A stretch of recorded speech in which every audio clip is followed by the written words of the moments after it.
I will continue with the topic from the last morning talk. So it's still about simulation of photon recycling in perovskites, but this time applied to LEDs, not solar cells. Why is that interesting? Perovskite LEDs, like solar cells, have quickly become quite important devices in terms of efficiency. In this case, it's the external quantum efficiency that has surpassed 20%, so similar to OLEDs. And what is also comparable to LEDs is that cavity effects play an important role here. So it's not the realm of geometrical optics that explains the light-out coupling efficiency here. So you need similar approaches also in the simulation. What is different to most OLED materials is that you have quite a small Stokes shift. Well, it's called Stokes shift. Can debate about that, but what I mean is that you have a large overlap between absorption and emission spectra. Paired with the long non-radiative lifetimes that you observe in metal halide perovskites, this leads to significant reabsorption and re-emission also, and together this leads to the effect of photon recycling that has been observed in different devices. And it was shown, at least theoretically, that this can provide some explanation for the observed high EQE. So what you have basically is that you redistribute the internally emitted light into modes that are extracted or that are leaky. Now, perovskites have still a bit the issue of stability, and if you want to run your device under quite high currents, which is often the case in LEDs, you might end up with these stability issues also there. And so if you want to optimize your device also electrically, you need to go to full optoelectronic simulation so that you really have access also to the currents in the device. And now, you have to combine together the optical model that includes photon recycling with the electrical model, and this is what I'm going to show in this talk. So I'll start with the optical model, and I thank Simon Cesar that he already introduced most of the formulas I'm going to use. So what is the basis? You have injection of carriers, which leads to the formation of this quasi-Fermi level splitting, which then drives the emission of photons. So this local quasi-Fermi level splitting is actually one of the main quantities in our new model that was actually developed for solar cells, but also applies to LEDs.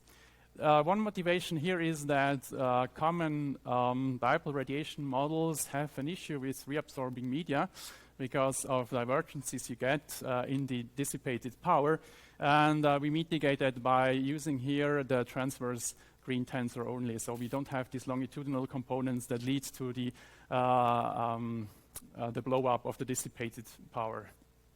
And then this so-called detailed balance compliant dipole radiation basically computes the internal emission based on the optical constants only and the quasi-Fermi level splitting together with the Green's function. So the input is the NK data, and you need to know about your quasi-Fermi level splitting.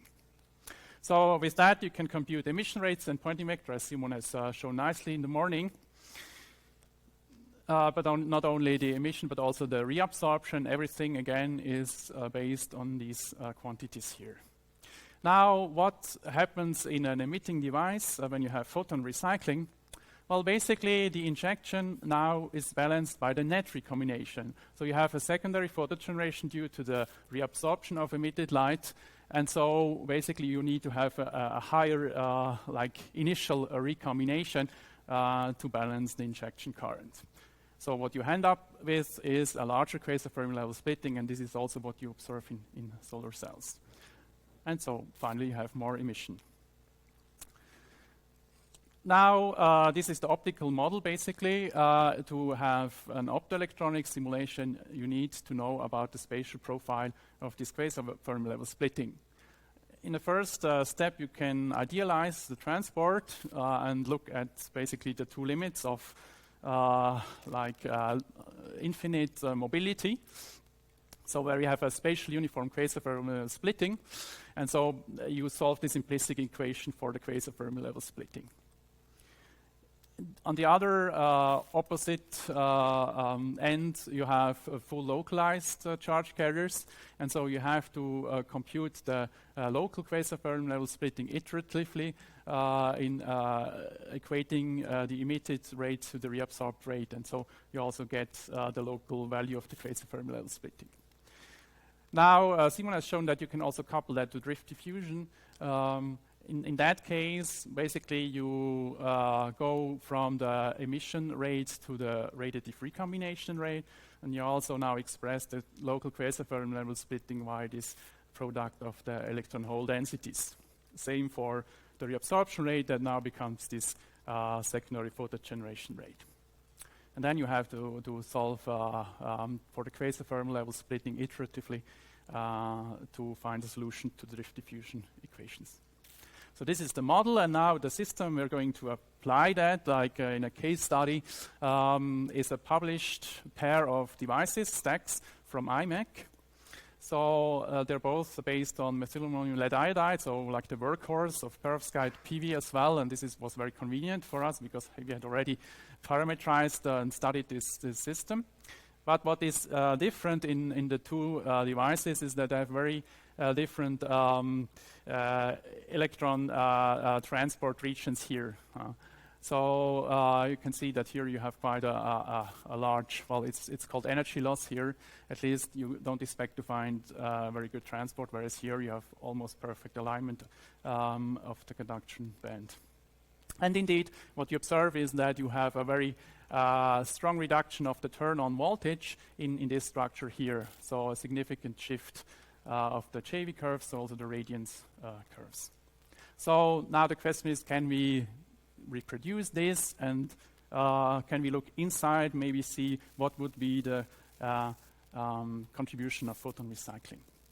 And in order to do that, in order to apply our model, the first thing we need to do is to look at the NK data and see if this is suitable, because in many cases, what you see when you compute the emission based on the absorption or the extinction coefficient is that you have some strange artifacts, so it blows up because the quality of your subgap absorption data is not sufficient.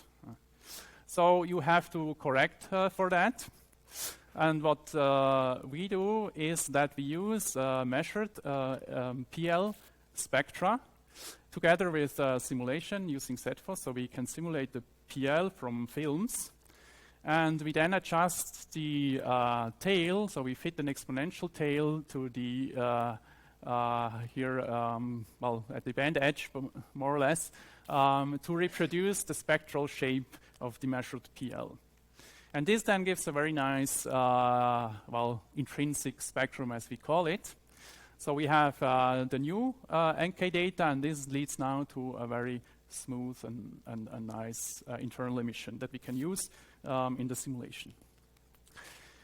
Okay, now let's start with the optical simulation of the two stacks, as you do that in standard ZFOS that we have here. So we use a distributed dipole, Gaussian that has a very wide width. So it's basically a flat profile that you produce like that in this 40 nanometer perovskite emitter layer.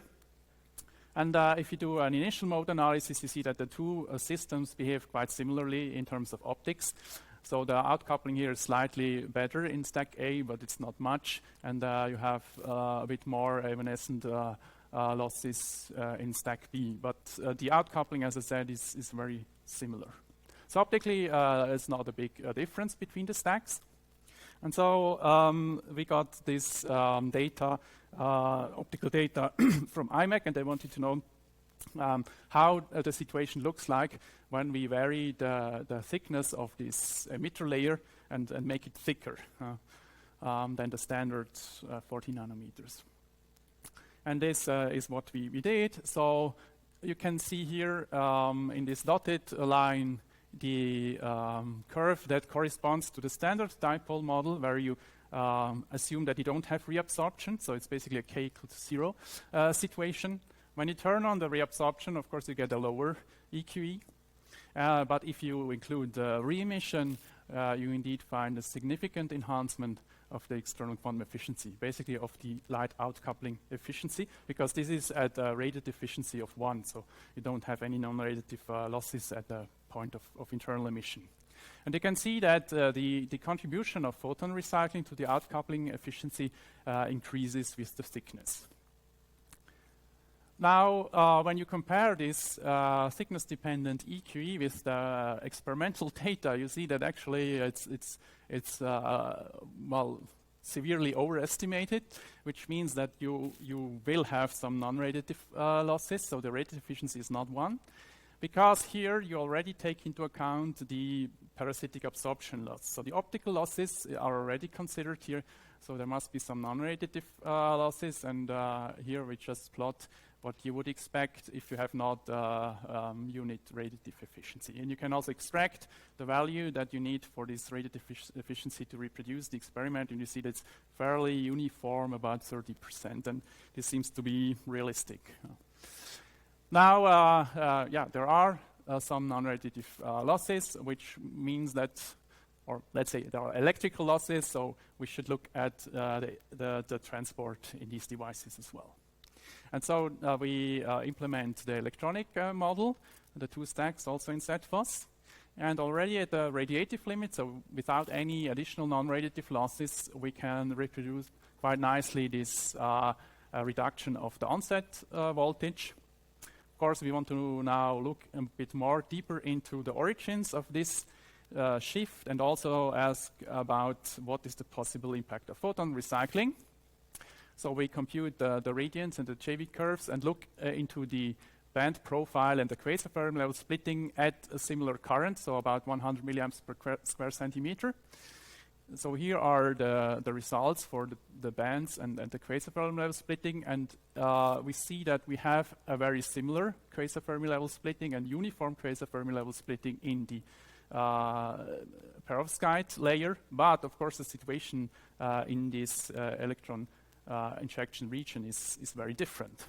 So if we extract the quasar Fermi level splitting, we see we have this strong drop here in these contact regions, while it's fairly constant and the same in both stacks. So we can go to the profiles of the rates and the photon flux, and if we now include the photon recycling, we see that we have a strong increase. So we can also see that the current is reduced because of this generation, but the radiance is increased. We can also have a look at where the reabsorption happens and whether it happens in modes that are guided or coupled out. And we can even compute this difference in the quasar Fermi splitting because of the photon recycling. So it's again very similar in the methylammonium lead, so optically they behave very similar. Okay, so I have demonstrated the application of this new detailed balance compliant dipole radiation model to the assessment of photon recycling in perovskite LEDs. And yeah, we see that to actually match experiments, non-radiative losses need to be considered. The transport simulation works quite nicely, so you can reproduce this qualitative behavior. And even for realistic emission profiles, so not a constant value as we assumed before, you have still a significant contribution of photon recycling. Now, as an outlook, well, next are non-radiative losses. Of course, are very important, as we found out. And so we did some initial studies of that. So when compare this experimental EQ as a function of the current density, you see that there's a big difference between the radiative limit. When you include the non-radiative losses on the excitonic level, you cannot reproduce the onset or here the roll-on. This is more of the case if you introduce bulk defects or interface defects at the front or the back, but you don't really match the shape very well. In terms of the impact of photon recycling, this still survives in the presence of bulk or surface defects, so you still expect to find significant contributions of reabsorption, re-emission. But this is to be continued because we don't observe any roll-off in this case, so there's still something else going on, maybe some strange exciton dynamics or whatever. Okay, so with that I would like to thank IMEC for providing the data and the funding, and you for your kind attention. Thank you.